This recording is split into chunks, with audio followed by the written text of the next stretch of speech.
Hello students, welcome back in my YouTube channel. आज हम पढ़ेंगे क्लास 10 का chapter number 4 carbon and its compound. इस चैप्टर में हमने एक वीडियो लेक्चर कंप्लीट कर लिया है, तो हम इस चैप्टर को थोड़ा सा रिकॉल करेंगे कि हमने फर्स्ट वीडियो लेक्चर में क्या पढ़ा। अब हमने कार्बन के बारे में पढ़ा कि कार्बन हमको नेचर में अर्थ क्रस्ट में 0.02% मिलता है और एटमॉस्फेयर में भी 0.03% मिलता है, जो कि बहुत स्मॉल अमाउंट में प्रेजेंट होता है।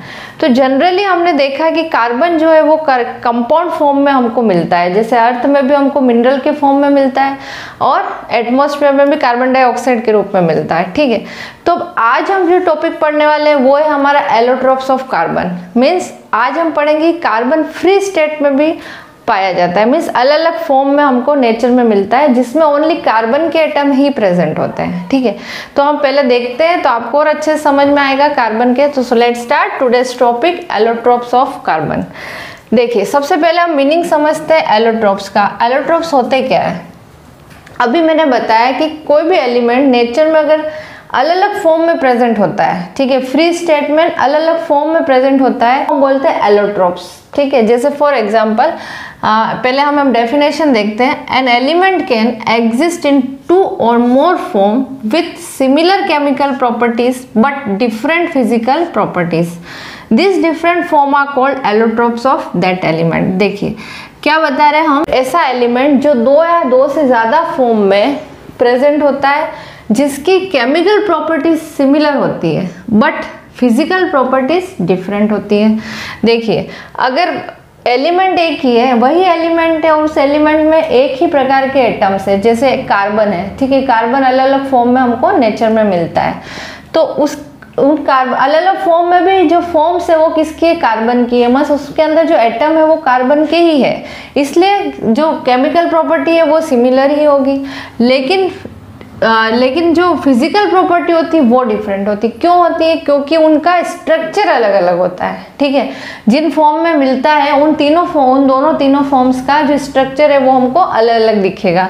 इसी स्ट्रक्चर के कारण इनकी फिजिकल प्रॉपर्टी चेंज होती है। ओके, तो आपको समझ में आ गया एलोट्रोप्स क्या होता है। अब हम आज समझेंगे कार्बन के एलोट्रोप के बारे में। तो कार्बन हैज 3 एलोट्रोप।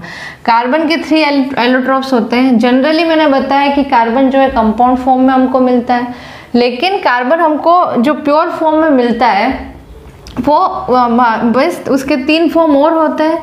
जैसे कार्बन हैज 3 एलोट्रोप। फर्स्ट है डायमंड, ग्रेफाइट एंड फुलरिन। ठीक है, तो इन तीनों फॉर्म में भी हमको कार्बन नेचर में मिलता है। ये होती है इनकी फ्री स्टेट। ठीक है, इन तीनों में क्या है? कार्बन के ही एटम प्रेजेंट होते हैं। ठीक है, डायमंड, ग्रेफाइट एंड फुलरिन।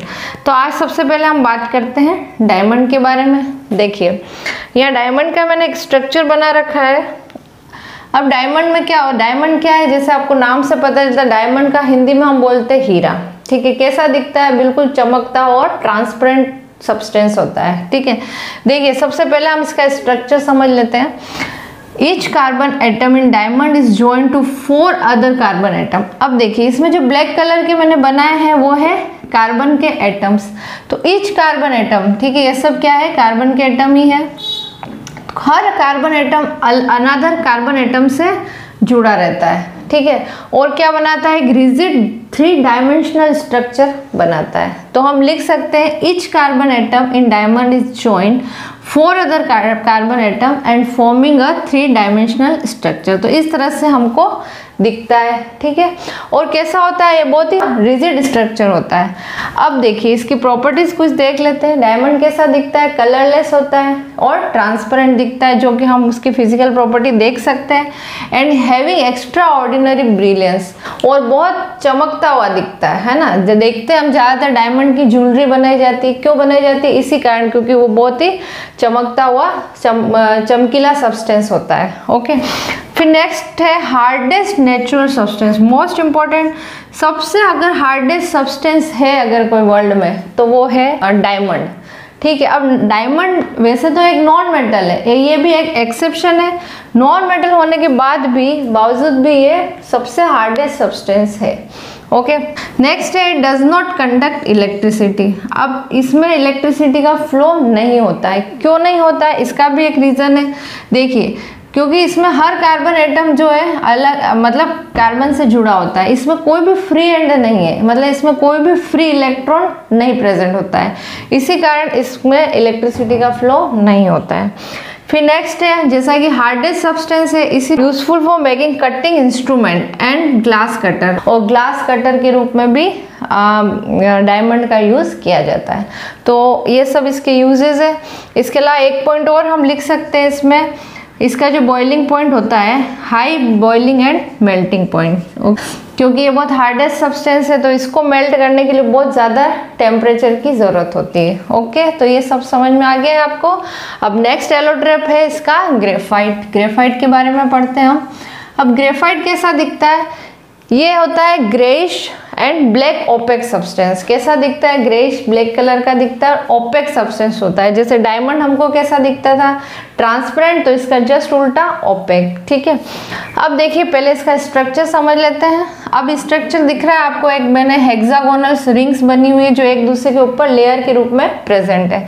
तो हम लिख सकते हैं इसमें, each carbon atom in graphite is joined to only 3 carbon atom. ठीक है, अब इसमें क्या होता है, हर कार्बन एटम 3 कार्बन एटम से जुड़ा होता है। ये इस तरह से जुड़ के क्या बनाता है, एक हेक्सागोनल स्ट्रक्चर बनाता है, एक दूसरे के ऊपर एक लेयर के फॉर्म में प्रेजेंट होता है। और इनके बीच में होता है, ये मैंने ये बना रखे हैं, ये वीक वांडरवाल फोर्स बोलते हैं। ये आपस में वीक वांडरवाल फोर्स से जुड़े रहते हैं। ओके, अब देखिए ये कैसा होता है, सॉफ्ट होता है और स्लिपरी होता है, बहुत सॉफ्ट, उल्टा जस्ट डायमंड जो होता है हार्ड होता है, और ये ग्रेफाइट सॉफ्ट होता है, स्लिपरी इन टच। अगर हम उसको टच करते हैं तो जिस तरह से सीमेंट होती है, कैसे होती है, एकदम स्लिपरी सब्सटेंस, उसी तरह से हमको ग्रेफाइट भी दिखता है। फिर इट कंडक्ट इलेक्ट्रिसिटी, इसमें इलेक्ट्रिसिटी का फ्लो होता है। अब क्यों होता है, क्योंकि देखो इसमें एक एंड जो होता है वो फ्री होता है, मीन्स एक फ्री इलेक्ट्रॉन प्रेजेंट होता है, क्योंकि इसमें ग्रेफाइट ये 3 कार्बन एटम्स आपस में जुड़े होते हैं, फ्री इलेक्ट्रॉन प्रेजेंट होता है, इसी कारण इसमें इलेक्ट्रिसिटी का फ्लो होता है।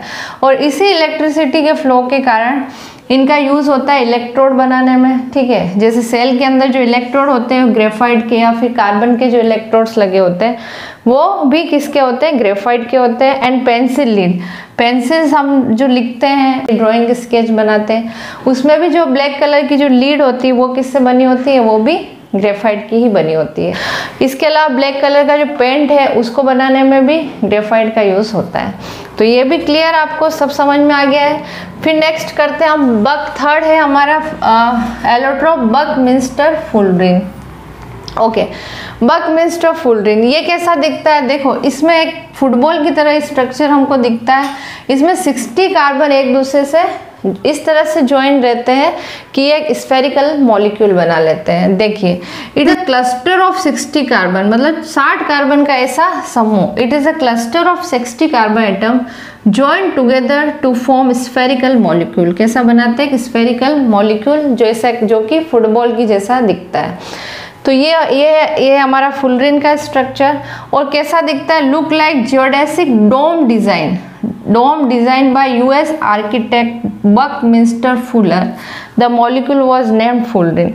अब इसको डिजाइन किया था यूएस आर्किटेक्ट ने, जिनका नाम था बकमिंस्टर फुलर। तो इन्हीं के नाम के आधार पे इसका नाम रखा है फुलरिन। Okay, Buckminster fullerene. अभी तक इसकी प्रॉपर्टी हमको ज़्यादा पता नहीं चली, क्योंकि ये अभी इन्वेस्टिगेशन इसका हो रहा है, इसके बारे में और ज़्यादा अभी साइंटिस्ट रिसर्च कर रहे हैं। तो एक प्रॉपर्टी है इसकी कि dark solid at room temperature में ये हमको डार्क सॉलिड दिखता है। ओके, तो ये तीनों है हमारे कार्बन के एलोट्रोप्स जो कि हमको फ्री स्टेट में नेचर में मिलते हैं। और इनकी जो केमिकल प्रॉपर्टी हम आगे पढ़ेंगे। केमिकल प्रॉपर्टी में बस यही है कि अगर हम इनमें क्या होता है, कार्बन प्रेजेंट होता है, अगर हम तीनों को जलाते हैं तो कुछ भी लेफ्ट नहीं बचता है। ठीक है, कार्बन डाइऑक्साइड रिलीज हो जाती है और कोई भी सब्सटेंस लेफ्ट नहीं बचता है, मतलब इसमें ओनली कार्बन के एटम ही प्रेजेंट होते हैं तीनों में। तो इन तीनों की केमिकल जो प्रॉपर्टी वो सिमिलर है, बट स्ट्रक्चर अलग अलग होने के कारण इनकी फिजिकल प्रॉपर्टी जो है चेंज है। ओके फ्रेंड्स, अब नेक्स्ट हम पढ़ते हैं वर्सेटाइल प्रॉपर्टीज ऑफ कार्बन।